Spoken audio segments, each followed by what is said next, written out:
주님만 기다리며 당신은 진정 회개하였습니까?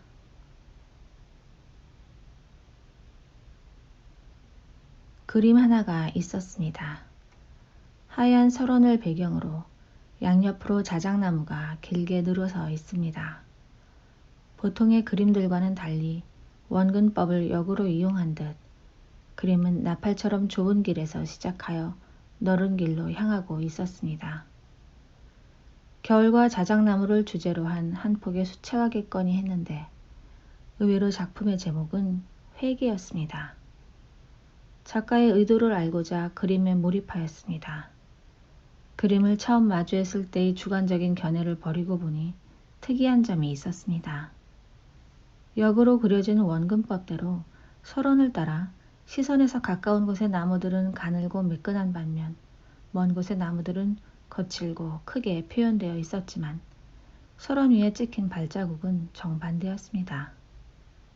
발자국만은 역으로 그려진 그림의 방향과 달리 관객을 향해 걸어오고 있었습니다. 먼 곳, 넓은 설원의 발자국은 뚜렷하고 깊게 패인 반면 시선에서 가까워질수록 발자국은 점차로 희미하게 사라지고 없었습니다. 그러나 작가의 심상을 엿보는 것은 여기까지였습니다.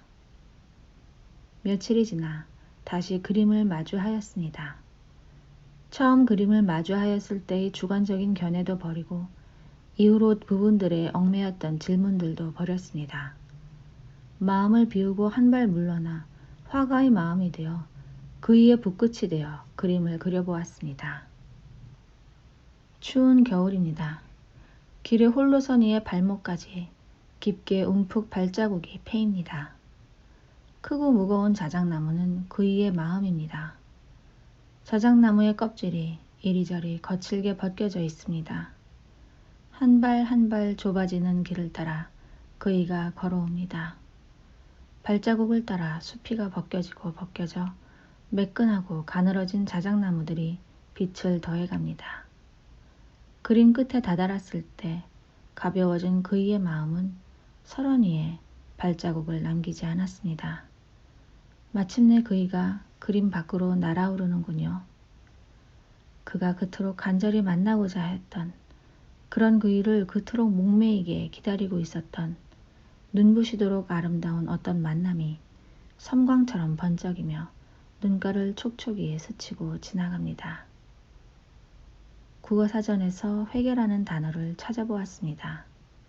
회개, 잘못을 뉘우치고 고침, 살아온 삶이 잘못되었음을 자각하여 죄인임을 반성하고 그로부터 벗어나려는 뜻을 세워 새로운 생활로 들어가는 일을 이룬다.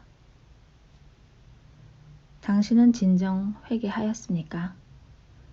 만약 당신이 진정 거듭남의 사람이라면 당신은 당신의 삶을 변화시킨 일생일대의 회심의 순간을 기억하고 있을 것입니다.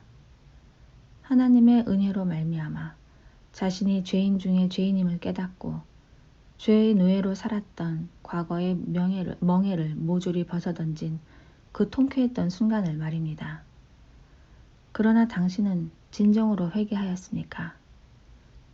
당신의 신앙생활에 큰 획을 그었던 그 첫 회심의 감격의 순간은 지금 당신의 심령 깊숙이 지울 수 없는 문신으로 새겨져 있습니까?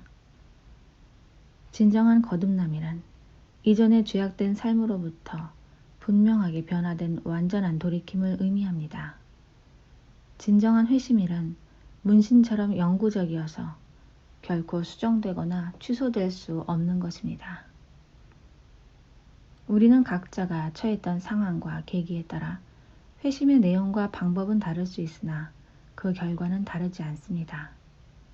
진정한 회심은 죄를 버리고 죄를 미워하고 멀리하여 마침내 성화되어지는 거룩하고 경건한 삶으로 새로운 걸음을 내딛는 것을 의미합니다. 이른바 구원에 대하여 도저히 접점을 찾을 수 없는 대화가 오갈 때마다 가슴을 짓누르는 갑갑함이 밀려옵니다. 진정한 회심은 우리를 구원의 문에 이르게 합니다. 그러나 구원의 문에 이르게 했던 그 회심의 무기였던 회개를 지속하지 않고서는 결코 구원의 문을 열고 구원의 마침표를 찍을 수가 없습니다. 이 땅에 사는 동안 죄로부터 완전히 자유로울 수 없는 우리는 죄의 반경 안에서 살아갑니다. 물론 회심 이전의 죄의 반경과 회심 이후의 죄의 반경은 그 길이와 넓이가 깊이가 다릅니다. 우리는 컴퍼스로 그려진 각자의 삶의 영역에서 360도로 펼쳐진 죄의 반경 이내에서 수도 없이 넘어지게 됩니다. 그러나 진정으로 거듭난 성도들의 구별됨은 어느 각도로 넘어진다 하더라도 다시금 일어서는 각도는 단 하나, 바로 우리의 구주이신 예수 그리스도라는 것입니다. 그리고 우리를 죄의 반경으로부터 일으켜 세우는 그 힘은 바로 회개입니다. 회심의 첫 기억을 가지고 있다 하여 구원이 완전히 성취되었다고 안심하지 마십시오. 그림을 볼 때 한 가지 사물에만 집착하고 얽매이면 그림 전체를 볼 수 없습니다. 은혜로우시고 자비로우신 하나님이십니다. 그러나 죄를 미워하시고 진노하시고 심판하시는 하나님이십니다. 날아오르기를 연습하지 않는 게으른 새에게 날개는 그저 부대끼는 짐짝에 불과합니다. 목적지까지 쉼없이 달려야 할 말에게 채찍질 없이 당근만을 먹이면 배부르고 게을러져 지체되고 종국에는 달려야 할 이유조차 잊고 중도에 포기하게 될 것입니다. 지금 당신을 죄로부터 합리화시켜 관대하고 무뎌지게 만드는 모든 어리석은 생각으로부터 단단히 정신을 차리십시오. 몸에 좋은 약은 입에 쓴 법입니다. 구원의 문을 열고 천국에 이르는 길은 비단길을 걷듯 호화롭고 편안한 길이 아닙니다. 그 길은 세상에서 온갖 고난과 수치를 감당해야 하는 초라한 길이며 연약하고 부족하여 수도 없이 넘어지고 깨져 강물처럼 눈물이 흐르는 가시밭길입니다. 그러나 우리는 본향인 천국을 향하여 주님만을 기억하고 따르며 기꺼이 감사함으로 이 외로운 길을 걸어갈 축복받은 택함을 입은 자녀들입니다. 떠나야만 만날 수 있는 사람이 있습니다. 비워야만 그릇을 새로이 채울 수 있습니다. 심지가 없는 초는 불을 밝힐 수 없습니다. 기름이 준비되지 않은 등잔은 그저 빈 그릇일 뿐 아무 쓸모도 없습니다. 회개가 중단된 신앙생활은 결국 끊어져 버릴 썩은 동아줄을 붙들고 있는 처량한 신세에 불과합니다. 당신의 영혼은 아직도 추운 겨울길을 헤매이고 있습니까? 산마루에 잔설들이 남아있는 한 봄은 결코 찾아오지 않습니다. 매일 잠자리에 들기 전 이 밤이 주님 오시는 마지막 세상의 밤인 듯 호리의 남김도 없이 회개하여 꿈속에서도 후회할 것이 없는 깨끗한 심령으로 주님을 기다리십시오. 봄의 따스한 기운을 타고 새싹들이 움트는 소리들이 들려오는군요. 추운 겨울을 이겨낸 목숨만이 봄의 찬란한 대지에 입을 맞출 자격이 있습니다. 예수님의 고귀한 사랑과 숭고한 희생 앞에 합당하지 않은 마음들은 설 수가 없습니다. 그분 앞에 한 점 부끄럼 없는 정결함으로 아름다이 설 수 있는 여러분이 되시기를 축원합니다.